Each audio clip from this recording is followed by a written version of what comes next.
In this section, I'm going to look at things like bounce rate, dwell time, and on-page time.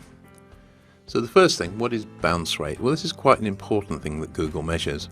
And the bounce rate is the percentage of visitors who only view a single page and then go back to the search engines or just simply close their browser. So they just simply look at a single page, then they're gone. Now, it's important to realize the bounce rate doesn't measure how long a visitor was on a page. So, for instance, if your website consisted of a single page website and that was it, then they could spend a lot of time looking at the details on the page, but the bounce rate would actually be quite high because once they've sort of finished looking at your website, which is just a single page in this case, then they'll go somewhere else. So you need to think of strategies to keep the bounce rate as low as possible, because a high bounce rate will adversely affect your SEO.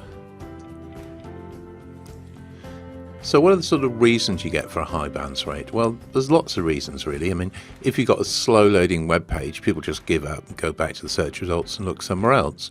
Again, if they're using a mobile and the web page starts loading and it's not very friendly, they might think, oh, this doesn't look so good. So again, they go back to the search engine. If the content is too dense and hard to understand, again, they'll just go back. And obviously, if the content is not what the visitors are looking for, again, they'll go back and look for something else.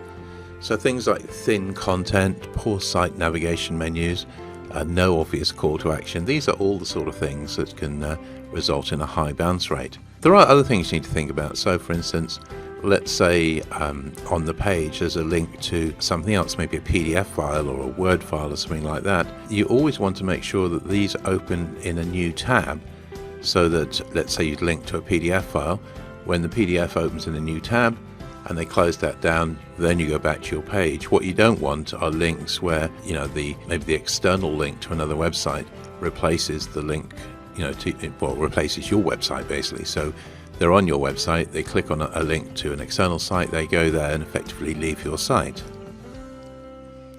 So one thing you can do to sort of adjust the bounce rate is to optimize your titles and descriptions so that you attract the right viewers for the contents of that particular page. Then they're much more likely to stay on that page for a while. So what is dwell time? This is the time between someone clicking on the website as displayed in the search engine results and the time that they return to the search engine results. And you need to try and increase the dwell time as much as possible. As I said, this is another SEO factor.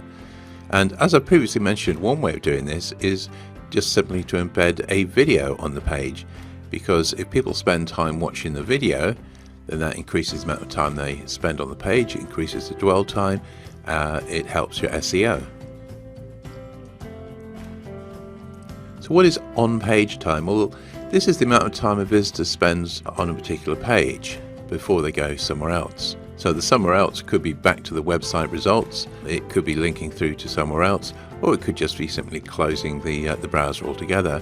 And so you need to try and increase the on-page time as much as possible. And again, another way of doing this is just simply to embed a video. One other way of increasing the on-page time possibly is to have a series of tabbed menus.